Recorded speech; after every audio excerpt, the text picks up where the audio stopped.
Without having to say a word, we can recognize Link right now from the start with a sample HYAAA! We know the name, we know the voice, but do we know the man behind the name and the voice? Well, we're gonna scratch the tip of the iceberg with some facts we feel will give you some extra Zelda fan points for knowing. Before we begin, don't forget to subscribe to The Gamer for all your gaming needs. Now, without further ado, let's talk about 5 weird facts about Link. Behind the HYAAA! When we think of voice actors, we normally think of characters who talk in complete sentences, not frustrated shouts and grunts. Link, however, has an iconic voice only a few have mastered. While the franchise is over 30 years old and Link has been reincarnated many times, his voice actors have been pretty consistent. When we look at the main console releases, Fujiko Takimoto voices young Link, Sachi Matsumoto voices Toon Link, and Kobuyuki Hayama voices adult Link. In the more modern games, the voices get more diverse. But these 3 have the most voice acting credits by voicing Link in the biggest games of the franchise. Of course, Link has been featured in some TV shows in the 80s when Nintendo was branching out into new mediums. Link was featured in 2 shows, Captain N, the Game Master, and Legend of Zelda. In both shows, he had full lines. In fact, Legend of Zelda was the show where we get the famous line, "Well, excuse me, princess." Excuse me, princess. And in both shows, he was voiced by Jonathan Potts. While these shows were kind of cheesy, I mean, it was the 80s, the thought of having a Legend of Zelda reboot today would be amazing. Come on, Netflix, we're looking at you! Soul Calibur. Link can brawl with the best of them. Hell, we've seen him smack Mario into the heavens in Super Smash Bros.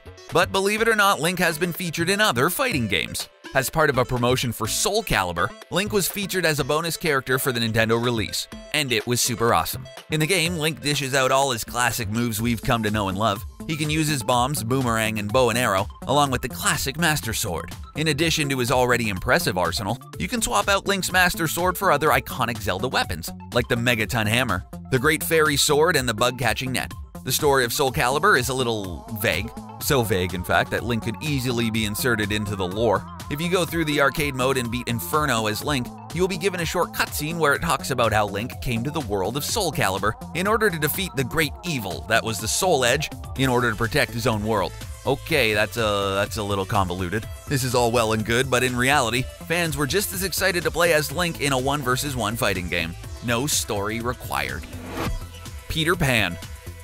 When you look at Link's attire, you have to wonder why Nintendo decided to go with all the green getup. Well, Shigeru Miyamoto had made it no secret that he's a big fan of Disney films, and who could blame him?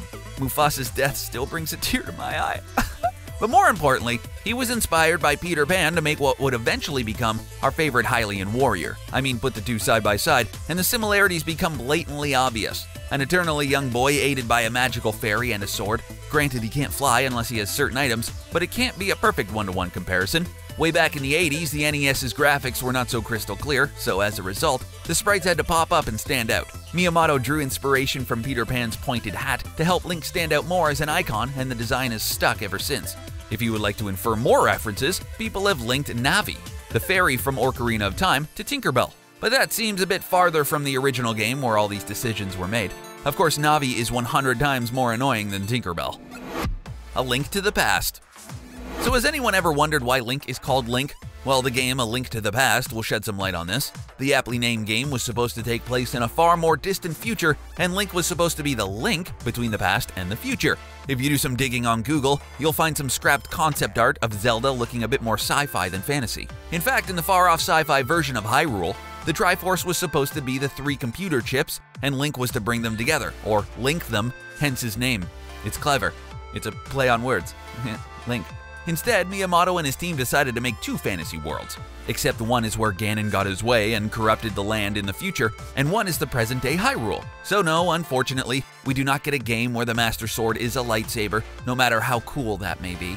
It's sad, really. All of this past and future talk is made even more ridiculous when you consider the Hyrule Historia, the long and very convoluted storyline that links all the Zelda games together. Get it? Link together? Alright, fine. On to the last point. Moving on. Your Link is not my Link. With The Legend of Zelda spanning 30 years and a mountain of games, you would have to be insane to try put all these games in some sort of timeline. This is where the Hyrule Historia comes in. It's the official timeline spanning all the games and how they all fit together. The timeline is pretty straightforward until we enter the world of time travel via Ocarina of Time. From this game alone, we get 2 different timelines, and one of them splits into a child era and adult era. This split hinges on whether or not Link is successful in defeating Ganon. What is the most amazing thing about this timeline, however, is that the very first game in the franchise is put near the end.